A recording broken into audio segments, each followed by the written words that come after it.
And we're joined on the phone today by actor and musician Ahmed Moneka. He's involved in a new album by the Sultans of String. It's called Refugee. Hey Ahmed, how you doing today? Hello, how are you, Justin? I'm good. Great to be speaking with you. Thanks again for joining me. Oh, thank you so much for having me. Well, let's talk a bit about the new album here by the Sultans of String, Refugee. Can you tell the listeners a bit about it? Yeah, so such amazing collaboration between like a bunch of amazing artists in Canada. They're all over, from all over the world, and also there's some artists in USA too. And it's such a beautiful connection, and just like showcasing refugee at the same time in a bigger level, because as a North American, there's a lot of people they came as a refugee or specific circumstances back in the days. And there's a new movement, there's a new wave, and always it's in Canada the scenario. There's different regions that people coming because of different cause as well. So like for myself, I was like inviting by Chris McCall to like write lyrics in the song of Imad Dreams. He's a Iraqi New Yorker, and I'm myself. I'm Iraqi from Baghdad, but as a Torontinian Iraqi. And this amazing collaboration happened between me and Imad and Chris, and writing about our memories and our moment when we come like living here in North America and what the situation we went through and how it's because I don't know when you become a refugee you have really strong memory and coming back is like it's like a movie seeing everything that you left at the same time you adjust and integrate with the new society and new city and new rhythm, new system to continue your dream and to create what you did before. So I had all this amazing like experience in this album, and you could listen to the songs too. They are all different genres musically, and it's so nice. There's a lot of hope. There's a lot of unity. There's a lot of united, and I think we need that, especially in these days. Definitely, yeah. It's the Sultans of String. I'd not heard of them before this album, but they sound great. And you mentioned you're on a couple tracks. A lot of other musicians. I know Bela Fleck is even on the album. So a lot of great stuff for sure. That's right. Yes. Well, your background more probably in theater and acting for most people, but it seems like music is a big part of your life as well. I'm really digging the clips of you on your website with your jazz band. Yeah. Yes. Like because that's the thing. Like when I came to Canada, I was an actor.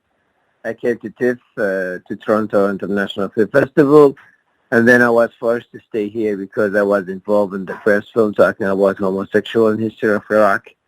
But this shift or this new transition for myself, and especially like when I came here, I don't know how to speak English. It was really challenging for me to come back to act, as an actor to acting. But what's happened is music because I don't know what the music is such a universal language and spiritual language, let's say, in a bigger way because like you don't need to describe yourself as much you feeling and you collaborating and you harmonizing and that was what's happened with the project we did and that's what the project's called Moskitto Bar, the band, and this is band introduced me to Toronto music scene and connect me with a lot of musicians like including Chris McCall, also of strings, and I worked with Canadian Opera Company and also like as a Monica Arabic Jazz is my own project and then we get like a word from TD Jazz as a raising star. But all of why I chose the music because I just want to showcase my culture to the people here, and I got inspired a lot from my friends and to see like the Latino American here, like this collaboration, Ukrainian, for example, like there's a Cuba, like let's say, Okan, and there's Lemon Bucket Orchestra. They are East European, specifically Ukrainian.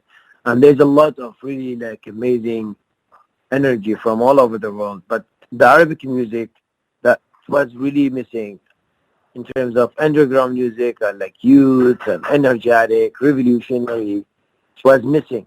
There's amazing Arabic people here for sure, but they're a little bit expensive, and, and it's not easy to.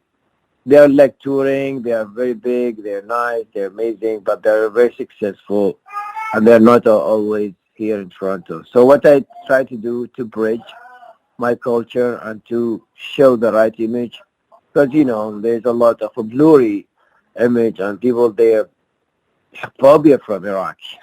But when since I started the music here, there's a lot of people. They start liking it. They start dancing with my music. They start loving it. They start following it. And now I released the first single with Monica Arabic Jazz. Now it's on Spotify and it's all over like Google and iTunes. And it's sometimes the environment change your way of communication with people. And when I came to Toronto, that's where music came, really. I studied music in Baghdad in art school when I used to study theater. I did some musical, but also I came from Afro Sufi heritage and descent, and we sing a lot, we play drum a lot, we dance a lot. So the music is the first interacting with art for myself, and it's the beautiful one. It's super easy and super honest to access the heart. Yeah, that's great that everything kind of all those different sounds come together, and they come together in Toronto, which maybe a lot of people might be surprised by. But and I know you have quite the story yourself of how you made it to Toronto from Iraq, and I was going to ask you about Mm-hmm. that. And I'm assuming things are probably on hold now as far as maybe gaining citizenship or bringing your family over with you. Yeah, like after like I applied when I was forced to stay, and then now finally I have done my permanent resident. This year I'm applying for my citizenship. I'm waiting for my family. They're supposed to be here in Canada and Toronto in April, but then when COVID hits, like everything get pushed, postponed. So now hopefully like when the border open, my family they will be here and we'll start a new beginning because it's such a bizarre like what's happened to my life. It was really crazy, but at the same time, not me only, and that's what really sometimes I feel really guilty about it. But all my family they forced to flee from Iraq, and now they live in Turkey, and they spend like now more than 3 years just waiting. They don't like my sister. She was an amazing singer. She quit school. My father who was big comedian actor. He quit the work. I have another sister. She was teacher in university. So like it was a huge impact on our life. But at the same time, we all believe in love, and no one to blame me. And from my family, like they were proud. It's like no, we are artists. We have to say the truth, and we have to share the love. And we have to let the people know what's going on, and we have to continue like sharing love with even though in different environment or different country. Yeah.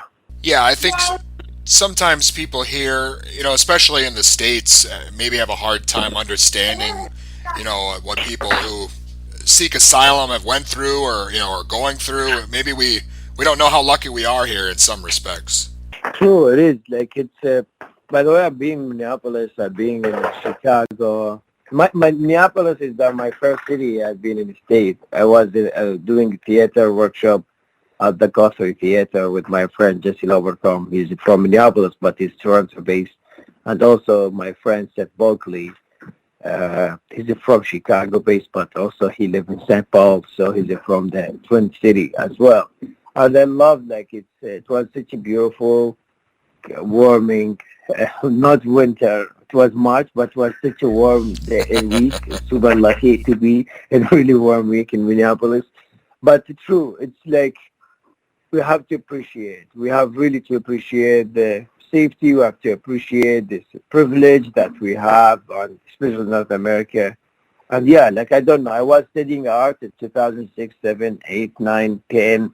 I studied art for 9 years. But the beginning of my study in art was civil war in the street, and it was really hard. It was really, but at the same time, all this pressure made us really think, really believe in art, because between life and death was not even line, thin hair that you don't know if you are coming back to home or not. But that is what I want to talk about it now today. That's what I want to show people is like, no, we have to be appreciative. We have to be positive. We have to loving each other because the other direction is no solution.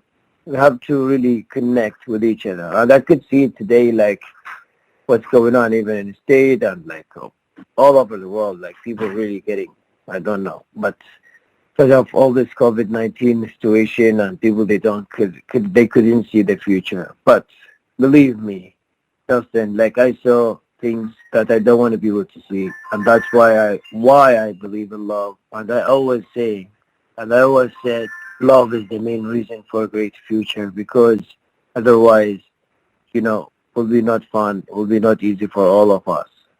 Absolutely. Well, it's great that things have worked out the way they have for you. And again, Refugee by the Sultans of String out here. And I know you've got a lot of Mhm. stuff you're working on. Is there anything else upcoming for you that we should be watching out for? Any projects?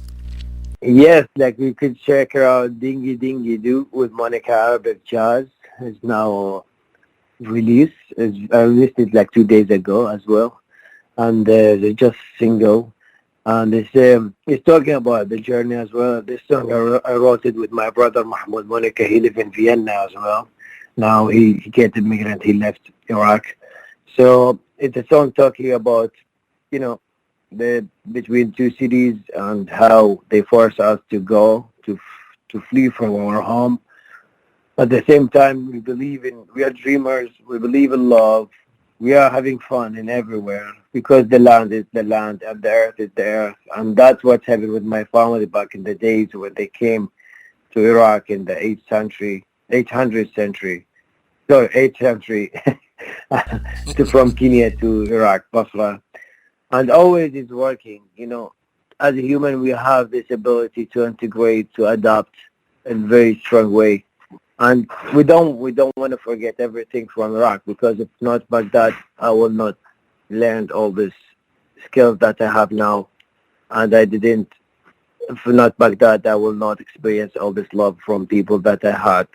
And I learned a lot how to be good human and very strong and lovely and vulnerable at the same time. So what I want to say, check out Dingy Dingy Doo. It's fun. It's choby and some jazzy funk tune. So mixed between Iraq and Toronto. Awesome. Well, again, Ahmed, thank you so much for your time. It was great speaking with you, and I wish you success, and I hope we can speak again sometime soon. Hopefully too. Thank you so much, Dustin. Thank you so much. And again, that was Ahmed Moneka. He is involved in the new Sultans of String album, Refugee, and it's available now.